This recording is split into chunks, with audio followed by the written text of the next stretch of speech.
What's up, Ranger Nation? It is your boy JB, and I am here this morning for Power Rangers Beast Morphers episode 12. I believe this is Grid Connection, you guys. We are finally here with Grid Connection.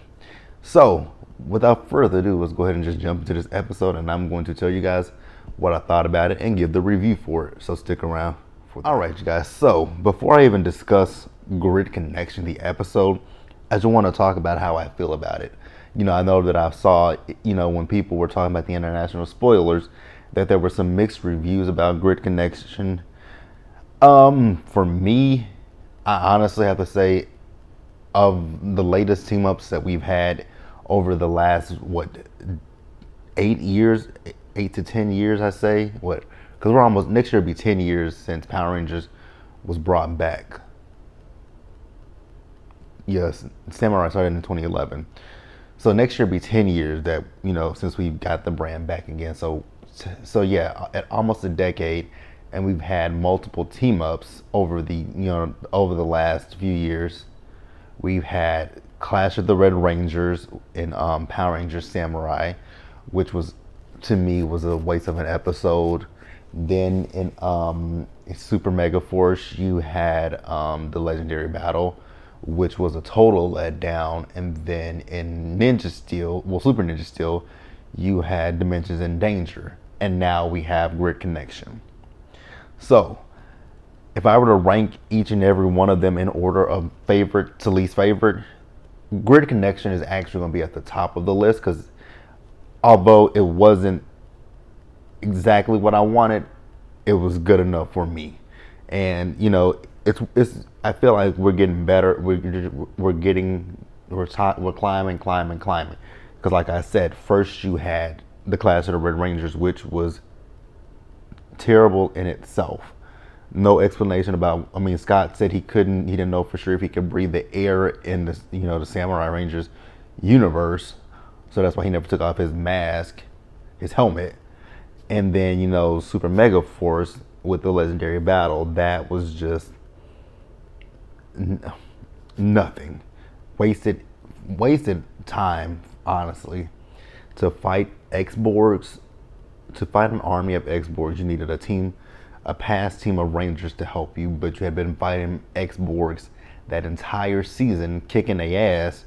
But now at the end of the season, you need the Rangers from the past to come and help you. And then they utilized so much Sentai footage in that episode. So yeah. And then Dimensions in Danger.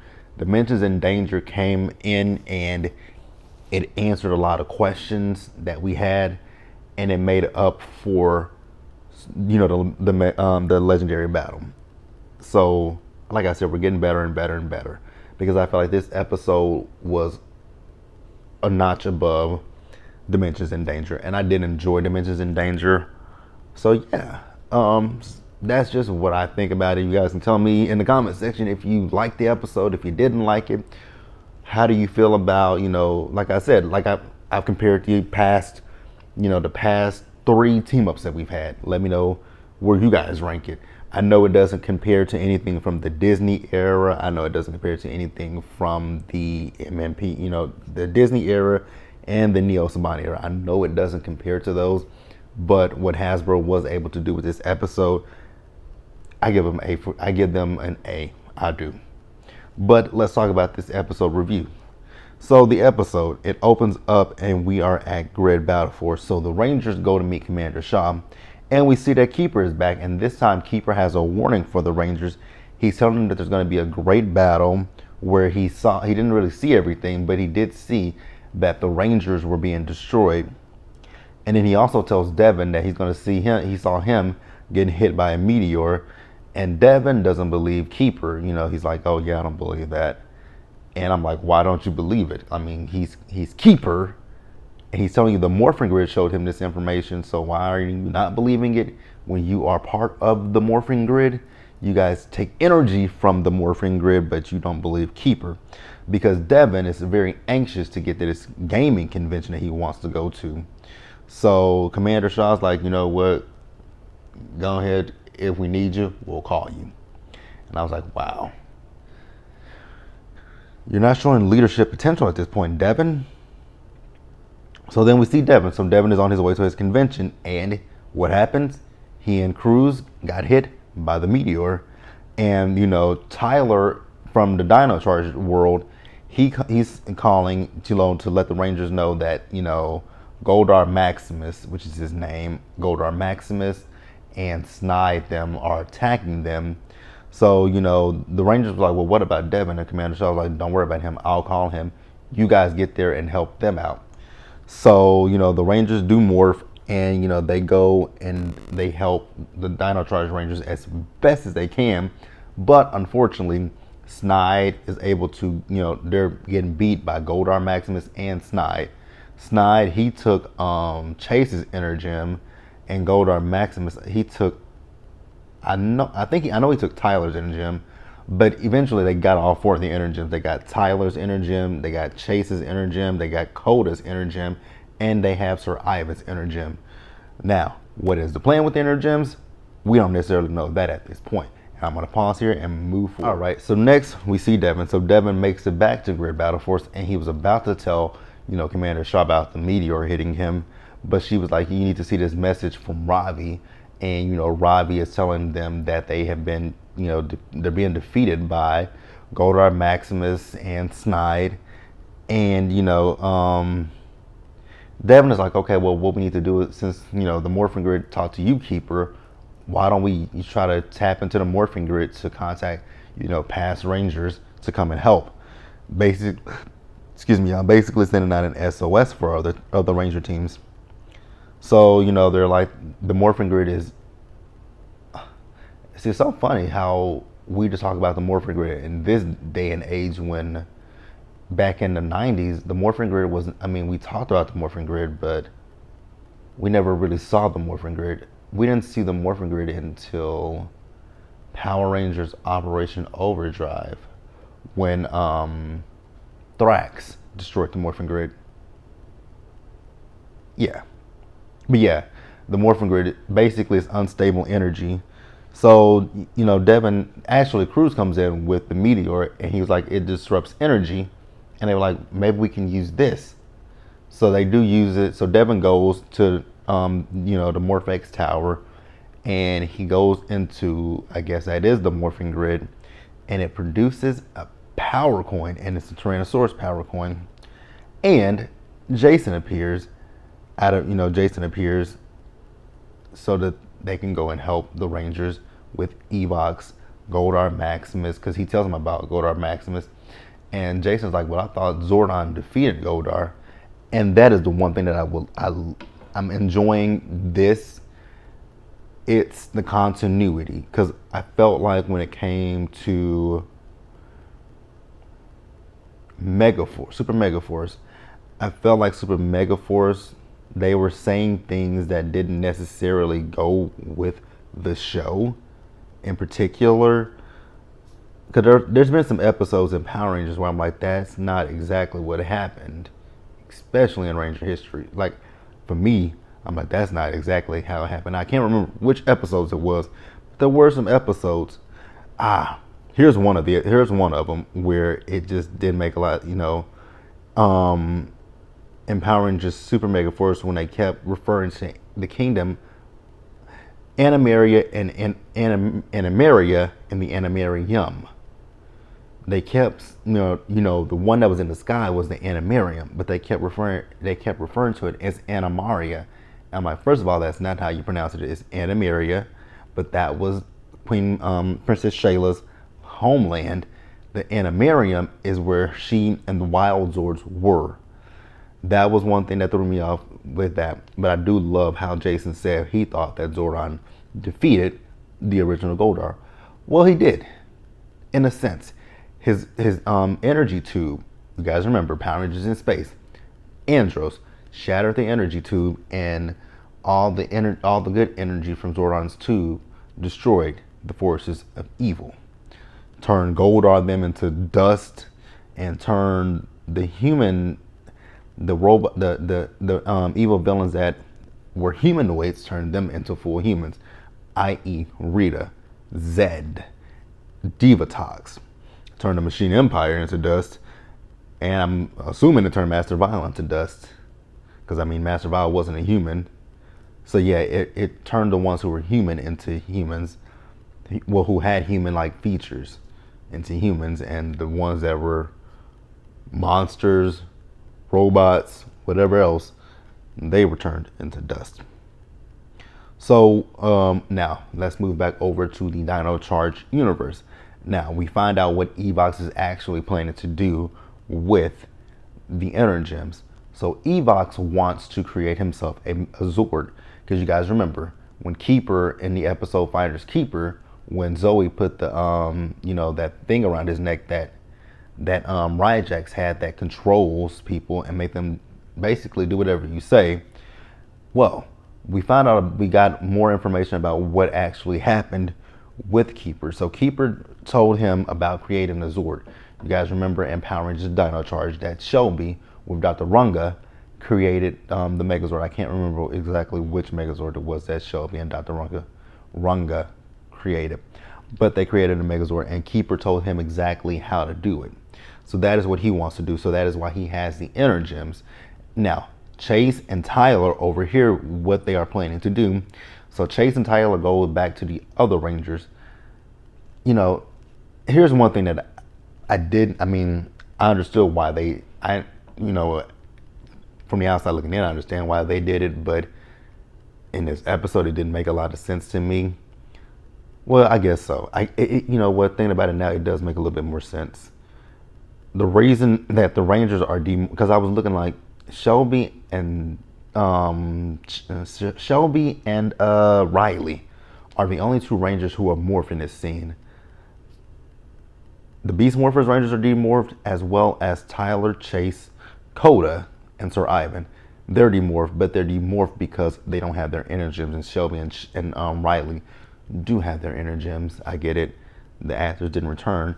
Now, I do know that Brennan Mejia, he did say that Camille, who plays Shelby, Camille Hyde, and Michael, who plays I can't remember what his last name is, but Michael, who plays Riley, they did come back and do ADR for their characters. So I understood that. So yeah, he goes back and tells them what's going on, and then Jason and Devin arrive, and they have Morphers for their team, for his team. So now what's going to happen is the Rangers are going to team up. They're going to team up, but they're going to split up at the same time. So the Dino Rangers are going to go and try to stop the monsters, and the Beast Morphers Rangers are going to go after Evox. And I'm going to pause here, and we're going to move forward. All right, you guys. So then Goldar, Maximus, Snide, the Putty Patrollers, the Triptoids, and the Vivics. They all intercept the mighty Jason. They intercept Jason and the Dino Rangers. Jason, the Dino Charge Rangers. That's it at that point. So they intercept them. And, they feel like Goldar Maximus feels like, he got them.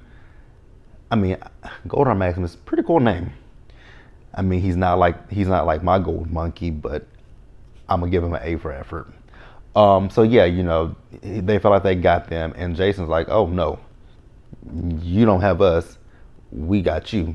And then, while Jason was talking, we see the portals open, and who jumps out of those portals? The rest of the Mighty Morphin. I'm assuming it was Zach, Billy, Kimberly, and Trini. I'm going to assume that those are who jumped out of those portals, which it could have been. Well, well, we know who the blue and the pink were. We know that is Billy and Kimberly. But I'm going to assume, since it's Jason that's returning, that's his team, that it is Zach and Trini instead of Aisha and Adam. So yeah, we're going to say that was Trini and Zach that jumped out with Billy and Kimberly. And then we also got Connor, Ethan, and Kira jump out of their portal. So cool, man. Now, there's one thing that I did notice with the scenes, because Tyler, Chase, Ivan, and Coda, they morphed as well as Jason. It was a flash morph. I really would have loved to see an updated Morpher Jason, but it is what it is. I'm not gonna complain. The one thing that I did notice in this scene was they morphed and they started battling. This was a lot of Sentai footage, which I'm not complaining about, but I did notice something with the Dino team. I don't know if they used. I'm pretty sure there was probably some old voiceover. It might have been old voiceover from 2004 with them, because they were battling. I think they battled Snide and they formed the Xerex Blaster, and that was I mean, I don't know if that was the actual voices, but it was pretty close to the their voices when they called for their weapons. And they, who was it that defeated Roxy? Okay, that was Ivan that defeated Roxy. It was Ivan that defeated Roxy, and it was the Dino Thunder Rangers that defeated Snide. And then, all the Rangers combined their weapons to defeat Goldar Maximus. Now, I do have a little bit of an issue with the destruction of Goldar Maximus. If Goldar Maximus was supposed to be stronger than the original Goldar, how was that able to destroy him so quickly? Because it took the Mighty Morphin Rangers could never defeat Goldar in battle. They never defeated Goldar, not once. No, he always retreat. He and Scorpina a few times would retreat.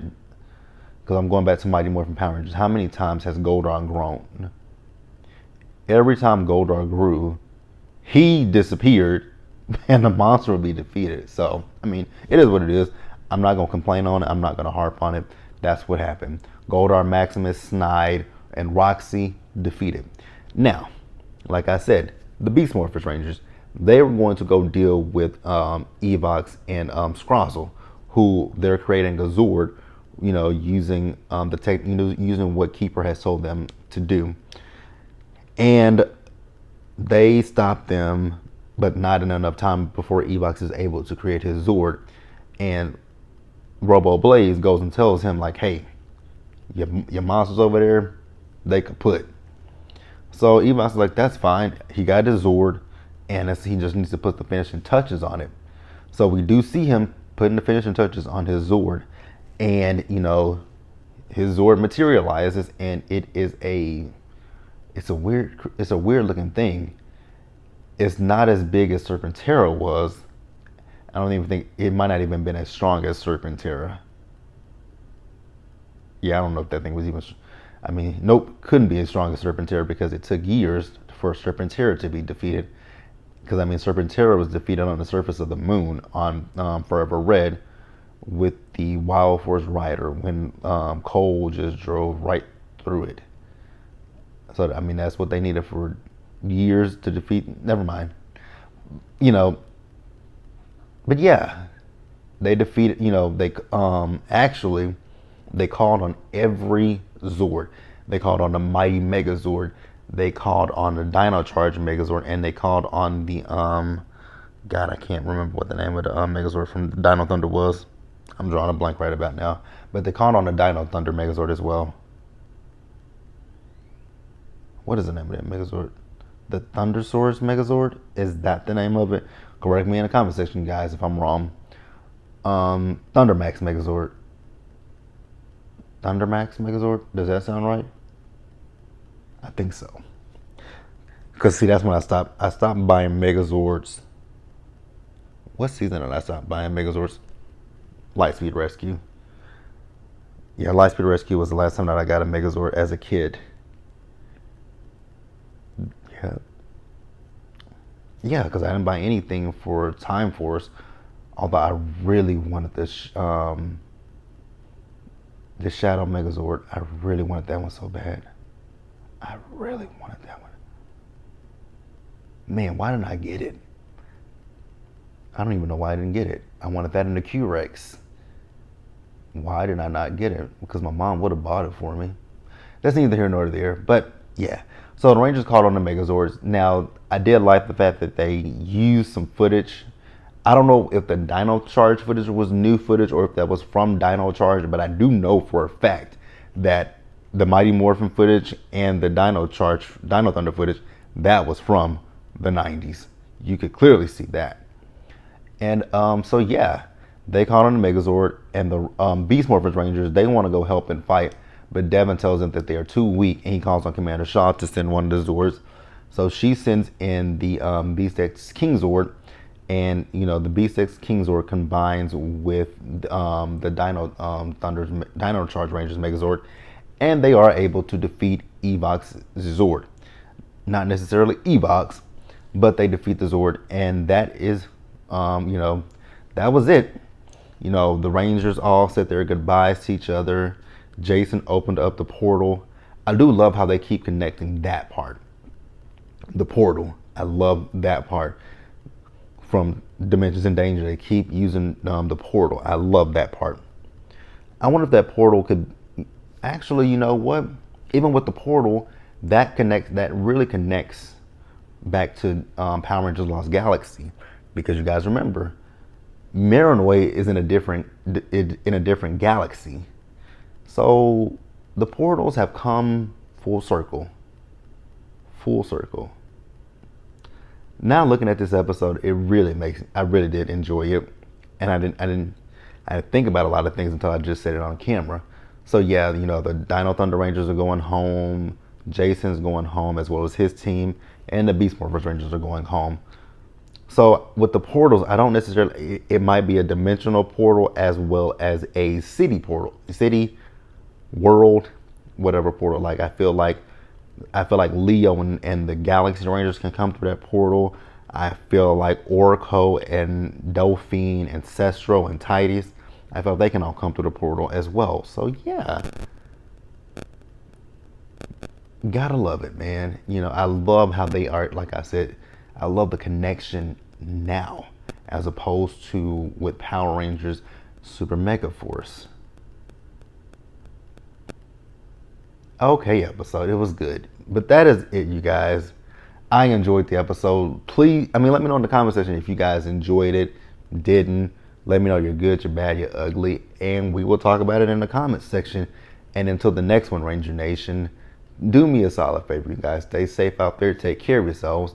And until next week, I will see you guys later. Also, remember, wash your hands and wear your mask and social distance, you guys. Bye.